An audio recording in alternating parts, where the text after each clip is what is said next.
selamat datang di channel Anita Rahmanchan. Dukung channelku ya dengan cara subscribe, like, comment, and share sebanyak-banyaknya ya. Satu lagi, bunyikan loncengnya agar kalian dapat update terbaru dari novelku. Terima kasih. Episode 23. Tami meninggalkan Dr. Arif yang masih menunggu Tiara di pekarangan rumahnya. Tami masuk ke dalam dan menemukan Tiara sedang mengobrol dengan Aneska. Tiara, kata Aneska, kamu mencari Mbak? Oh iya, tapi nggak jadi, sahut Tiara. Dokter Arif masih di depan, tanya Tiara. Masih? Memangnya kenapa? Tanya Tami balik. Mbak, minta tolong bilang ke Dokter Arif nggak jadi, ujar Tiara. Nggak jadi. Tami mengerutkan dahinya. Iya, bilang aja seperti itu. Tami kembali menemui Dokter Arif di pekarangan. Dok, kata Tiara nggak jadi, ujar Tami. Nggak jadi. Dokter Arif mengerutkan dahinya. Memangnya kenapa dok? Tanya Tami. Oh, tadi Tiara meminta saya mengecek tetangganya yang sakit, tapi sepertinya tetangganya sudah sembuh. Tami dan Dokter Arif kembali masuk ke dalam rumah. Tiba waktunya buat Pak Minto menentukan tanggal pernikahan Tiara dan Zidan. Sesuai kesepakatan Bapak dan Ibu memutuskan pernikahan kalian 3 bulan lagi, ujar Pak Minto. Apa? Teriak Dokter Arif dan Tami bersamaan. Mereka berteriak karena tanggal yang disebutkan sama dengan tanggal pernikahan mereka. Tanggal itu hanya selang beberapa minggu dari pernikahan Tanisa dan Dimas. Mendengar Tami dan Dokter Arif teriak tentunya membuat semua yang ada di ruangan itu saling pandang dan menatap keduanya. Dok, kenapa Anda teriak? Tanya Zidan berbisik. Nggak ada, sahutnya. Arif, jangan sembunyikan sesuatu dari kami. Katakan saja, kenapa kamu kaget ketika mendengar Pak Minto menyebutkan tanggal pernikahan Zidan dan Tiara? Timpal Abian. Kalau tanggal itu sepertinya saya tidak bisa hadir, sahut Dokter Arif yang tidak mau mengatakan kebenarannya. Karena dia telah berjanji ke Tami untuk tidak mengatakan kepada siapapun. Sama halnya dengan Tami, Tiara dan Aneska menanyakan hal yang sama ke Tami. Mbak, kenapa dengan tanggal itu? Bisik Tiara dan Aneska. Mbak sepertinya nggak bisa datang, ujar Tami. Loh, kenapa Mbak? Apa Mbak ada acara dengan calon suami Mbak? Tanya Tiara. Iya, sahut Tami tanpa mau mengatakan yang sebenarnya. Pak, Tiara membisikkan sesuatu ke telinga bapaknya. Akhirnya, acara pernikahan Tami dan Tiara hanya berjarak 1 hari. Tami tersenyum kecut. Dia masih belum yakin bisa hadir atau tidak di acara pernikahan temannya. Zidan merasa bersyukur karena pernikahannya akan digelar dalam waktu yang tidak lama. Setelah selesai dengan acara itu, akhirnya mereka pamit pulang.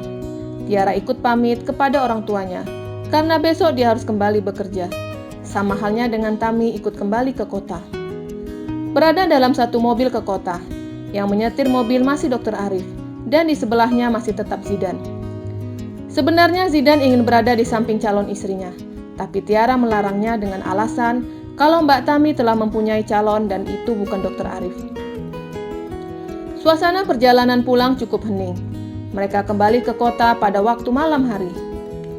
Tidak ada yang memulai pembicaraan sampai Tiara memberanikan diri untuk membuka pembicaraan agar suasana tidak hening. Dok, apa Anda tahu kalau Mbak Tami sudah bertunangan? Tanya Tiara. Dokter Arif melirik Tami dari kaca mobil yang ada di tengah. Gadis itu menganggukkan kepalanya. Oh iya, Tami sudah mengatakan ke saya. Selamat Tami, ujar Dokter Arif. Zidan langsung menoleh ke Dokter Arif. Dia heran karena dokter itu tidak ada merasa sedih karena gebetannya akan dipersunting orang lain. Makasih dok, sahut Tami. Siapa calon kamu? Tanya Zidan penasaran. Yang jelas orang pria, sahut Tami santai. Iya Tami, mana mungkin banci. Maksud saya, kenal di mana, pekerjaannya apa? Tanya Zidan lagi. 2 hari yang lalu, pada saat saya pulang kampung, ternyata ada seorang pria datang dan melamar saya. Bapak langsung menyetujuinya, walaupun sebenarnya saya tidak mau, ujar Tami menyindir calon suaminya. Zidan berbisik ke Dokter Arif. Dok, seandainya Anda lebih gerak cepat, pasti Anda yang bertunangan dengan Tami, bisik Zidan. Dokter Arif hanya tersenyum, tanpa ada merasa sedih ataupun kecewa, dan tentunya membuat Zidan menaruh curiga. Mbak, pekerjaannya apa? Tanya Tiara penasaran. Nggak tahu. Tami berbohong. Dia tidak ingin mengatakan tentang pekerjaan calon suaminya. Jika dia mengatakan dengan jujur, pastinya Tiara dan Zidan mencurigainya. Ada baiknya kamu harus tahu pekerjaannya. Kalau calon kamu maling, bagaimana? Ujar Zidan dan tentunya mendapatkan semprotan dari Dr. Arif. Jika bapaknya Tami mengizinkan atau menjodohkan anaknya, tentunya beliau tahu tentang pekerjaan calon menantunya. Mana ada orang tua melepas anaknya tanpa tahu asal-usul dan pekerjaan calon menantunya, ujar Dr. Arif sewot. Dok, kenapa Anda yang sewot? Apa Anda jadi bapaknya Tami? Ujar Zidan. Bu, bukan seperti itu. Kalau kamu mengatakan seperti itu, sama saja membuat Tami resah dengan calon suaminya, jelas Dr. Arif. Tiara menoleh ke arah temannya.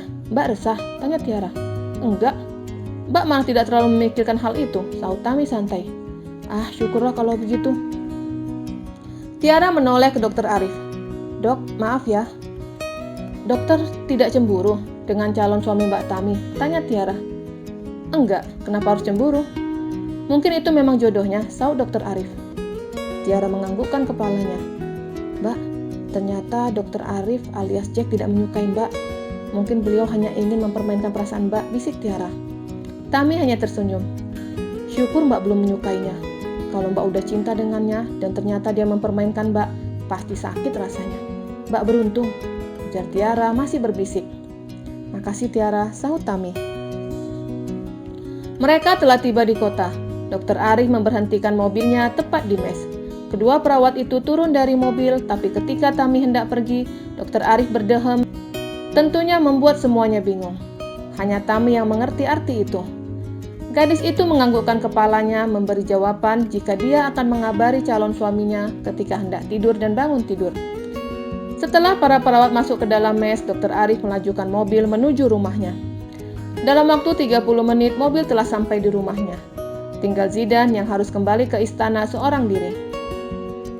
Tidak butuh waktu lama untuknya sampai di istana. Kurang dari 1 jam dia telah tiba di istana. Ketika sampai istana, di depan pintu istana banyak orang yang membuat Zidan bingung. Itu Zidan, ujar Oma. Nyonya Rona dan Oma mendekati mobil Zidan yang baru saja parkir. Zidan, mana Abian dan Aneska? Tanya Nyonya Rona. Apa Tuan Abian dan Aneska belum sampai? Tanya Zidan balik dan pandangannya mengarah ke orang-orang yang wajahnya sangat asing. Kalau sudah pulang, ngapain juga kami nanya kamu, sahut Oma. Zidan, coba hubungi Abian dan katakan kepadanya jangan pulang, ujar Nyonya Rona. Perkataan wanita parubaya itu membuat Zidan bingung. Tapi selang beberapa menit, mobil yang dikendarai Abian masuk ke dalam pekarangan istana. Sayang, kenapa banyak orang? Tanya Aneska ke suaminya. Gak tahu. Abian memarkirkan mobilnya. Dia berjalan menuju para pria asing yang ada di depan pintu istana. Abian, sebaiknya kamu lari, ujar maminya menahan anaknya agar segera meninggalkan istana. Maksud mami apa? Siapa mereka? Tanya Abian tetap berjalan menuju para gerombolan pria. Sebelum maminya menjawab, seorang pria dengan badan yang besar menghampiri Abian. Saudara Abian? Tanya si pria. Iya saya, ada apa ini? Tanyanya. Kami dari kepolisian. Silakan Anda ikut ke kantor polisi, ujar si pria. Loh, ada apa ini Pak? Tanya Aneska yang berdiri di depan suaminya. Suami Anda telah melakukan penyiksaan terhadap saudari Vania, sahut si pria. Aneska menoleh ke suaminya. Aku tidak menyiksanya, memang aku mencekiknya pada saat itu, sahut Abian jujur ke istrinya.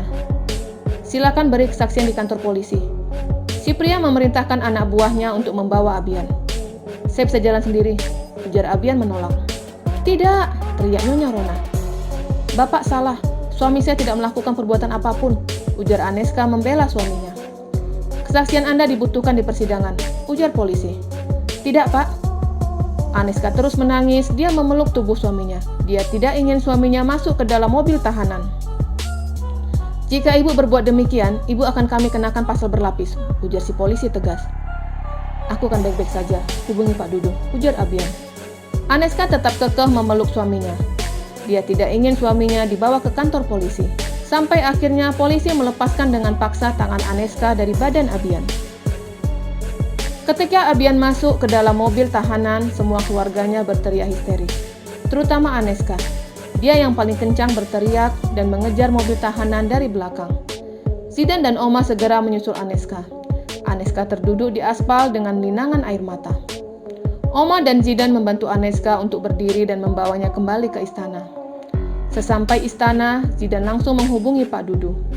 Nyonya Rona berteriak kencang. Di pikirannya, Fania akan menyantet anaknya. Ternyata dugaannya salah. Fania sengaja menjebloskan Abian ke penjara. Bu Tati menghampiri majikannya.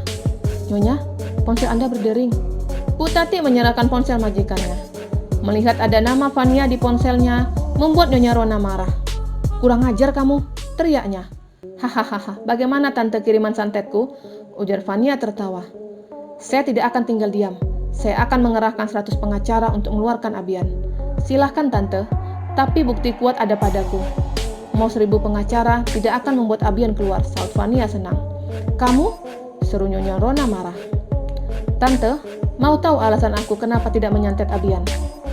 Sebenarnya aku ingin menyantet Abian, tapi setelah kupikir santet masih bisa menyatukan Abian dan Aneska. Tapi dengan jeruji, mereka tidak bisa bersatu. Dan satu lagi, apa? Tanya Nyonya Rona ketus. Tante akan jatuh miskin, karena hanya Abian yang bisa menjalankan Basam Group, ujar Fania. Karena kesal, Nyonya Rona melempar ponselnya hingga rusak. Mendengar ucapan Fania, tentunya membuat Nyonya Rona bingung. Bingung karena tidak ada satupun yang sehebat almarhum suami dan anaknya. Hanya kedua pria itu yang bisa memajukan perusahaannya. Sedangkan Oma menenangkan Aneska di kamarnya. Aneska masih belum percaya dan syok berat mengenai penjemputan suaminya ke kantor polisi. Bersambung.